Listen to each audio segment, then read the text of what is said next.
A zona portuária do Rio de Janeiro foi o local onde desembarcaram os escravos vindo da África para trabalhar nas fazendas e nas minas da região, além de serem usados como serviçais nas casas e em outros trabalhos. O mercado de escravos funcionou na região da Gamboa entre os séculos 18 e 19. Nesse local, os negros que morriam antes de serem vendidos eram enterrados no que passou a se chamar Cemitério dos Pretos Novos, em referência aos cativos recém-chegados ao Brasil. No programa de hoje, vamos conhecer a história do lugar onde foram descobertos os vestígios arqueológicos desse cemitério e onde hoje funciona o Instituto de Pesquisa e Memória Pretos Novos.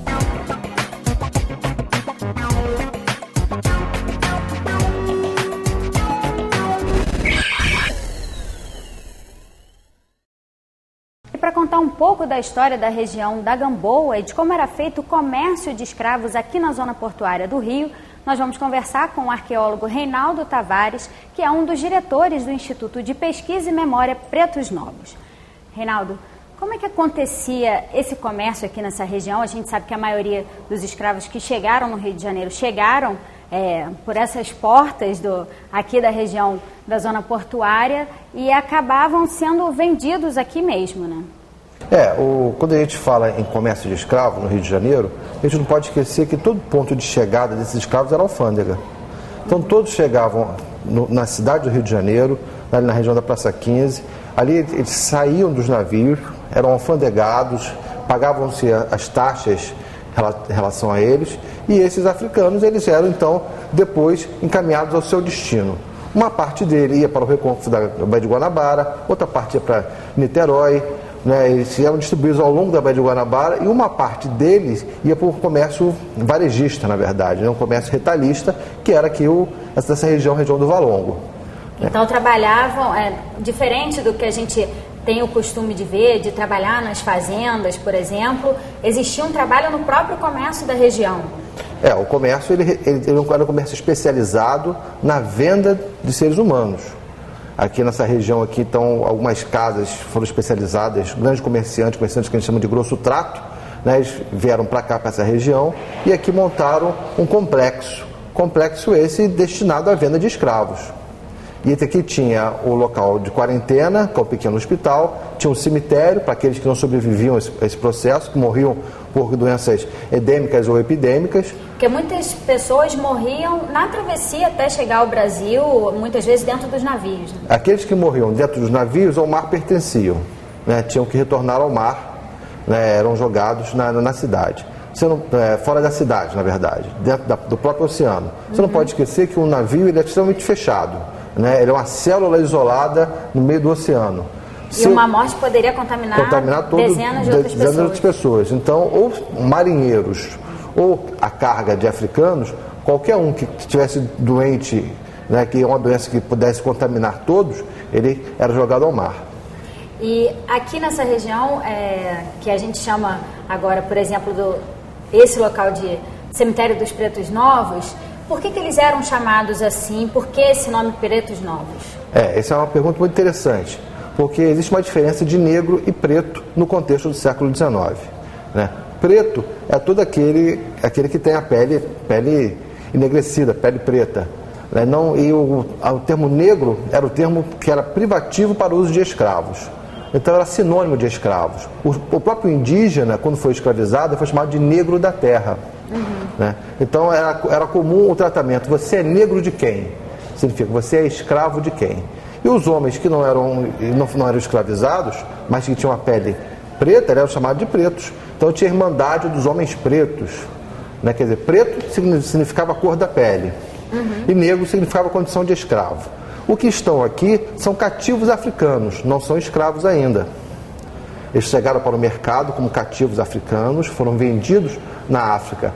Para cá são presos, estão aqui, e eles vão ser vendidos, e após esse processo de venda, eles vão virar escravos, que eles são vendidos para ser submetidos ao processo de escravidão. E é nessa situação de cativos que eles vêm a falecer e são enterrados aqui mesmo, nessa região? Aqui mesmo, porque muitos chegam doentes, né? Outros chegam com doenças que ainda não se demonstraram ainda, são incubadas ainda, e nesse processo as pessoas morriam. né? Como na cidade também morriam gente na cidade da mesma forma, mas o comércio de escravos, por ser muito, as pessoas estarem muito próximas uma das outras, por estarem confinados, algumas doenças eram muito facilmente transmitidas. Sem falar que o estresse emocional do cativeiro, né, da própria travessia, debilitava muito esses indivíduos.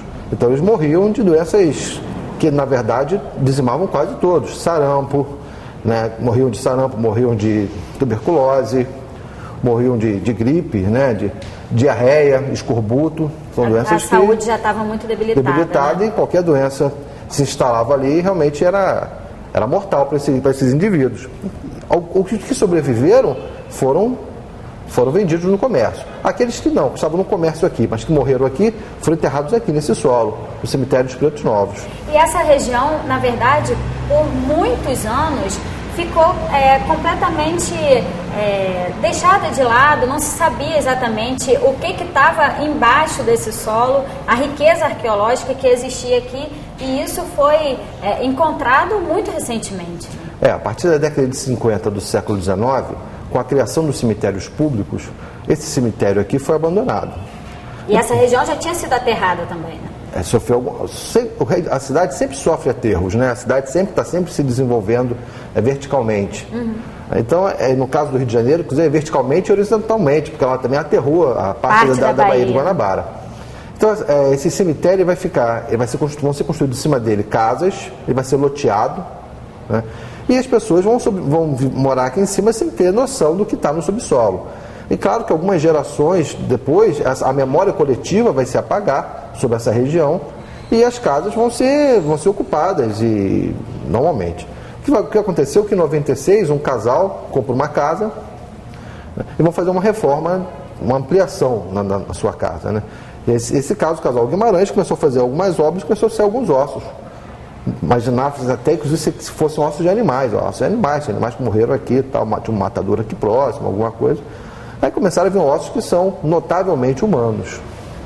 E aí então paralisou-se a obra, né, e foram pesquisar o que era, e é claro que chegou-se à conclusão, através de registros históricos, que tratava-se do antigo cemitério do mercado de escravos, cemitério dos Pretos Novos, já que essa Rua Pedro Ernesto, era chamada também de Rua do Cemitério, os documentos antigos, porque aqui funcionava o cemitério do mercado de escravos.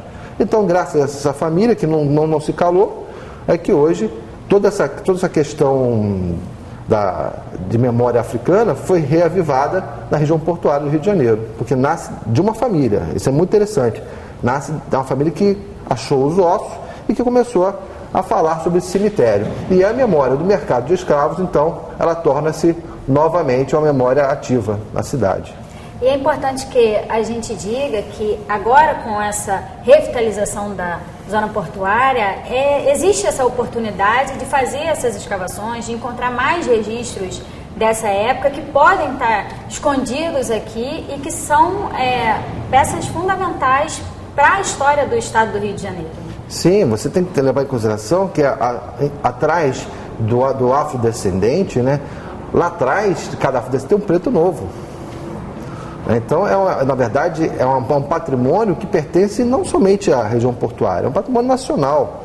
O que a gente entende hoje como brasilidade nasce desse contato Brasil com a África.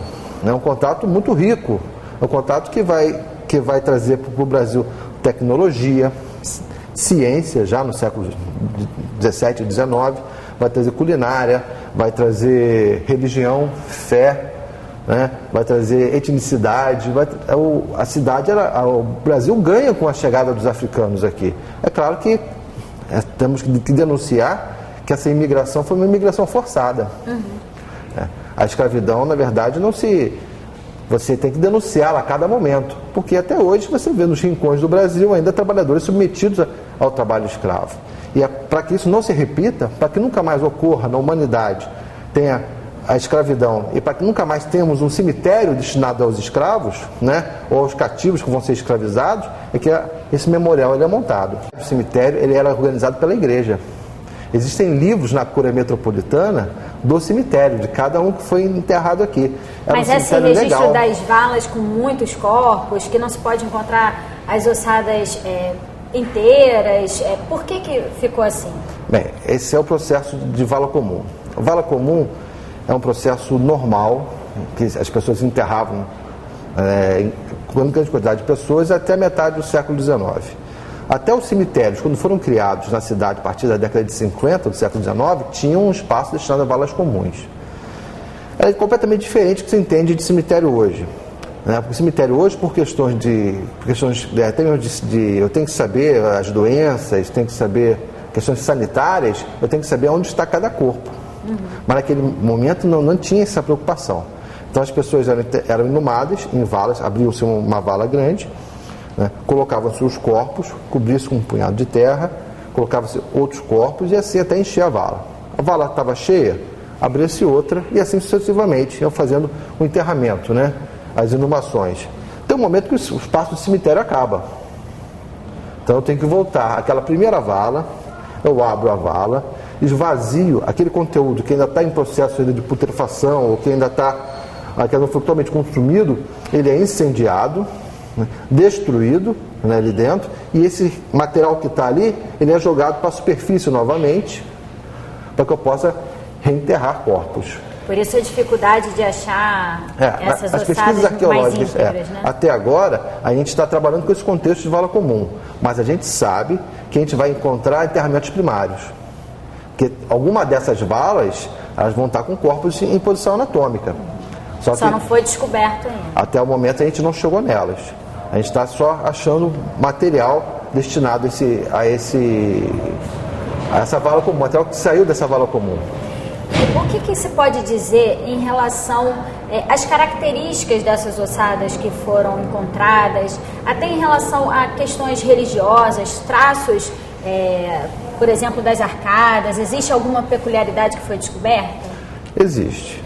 A gente sabe que, historicamente, o comércio de africanos, ele é um comércio de pessoas novas. Os adultos, na verdade, eles já estão na África já há bastante tempo, estão integrados ao sistema comercial africano, então, só que são exportados, na verdade, são crianças, adolescentes, pré-adolescentes e adultos novos. São esses que a gente encontra aqui.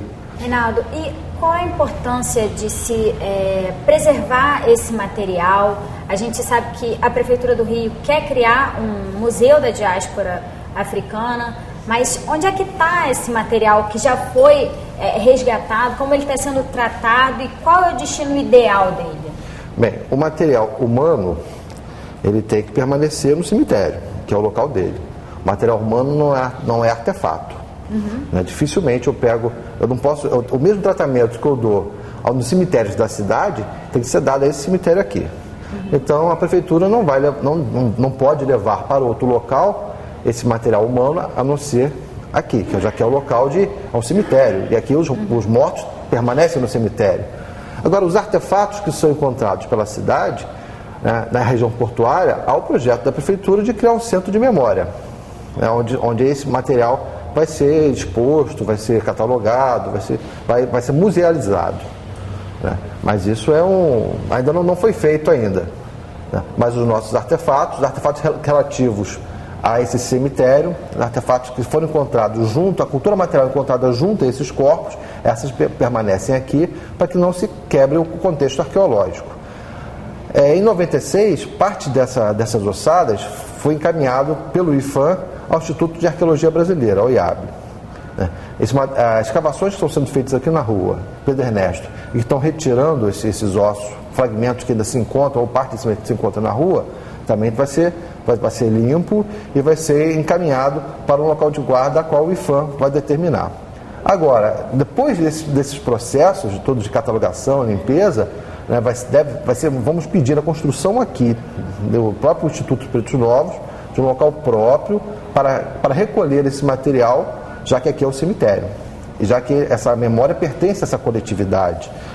É um apelo de religiosos, é um apelo de pesquisadores e da sociedade civil organizada que esse material permaneça aqui. Até porque o Brasil é signatário de tratados internacionais que rezam isso, que o patrimônio arqueológico ele pertence à comunidade.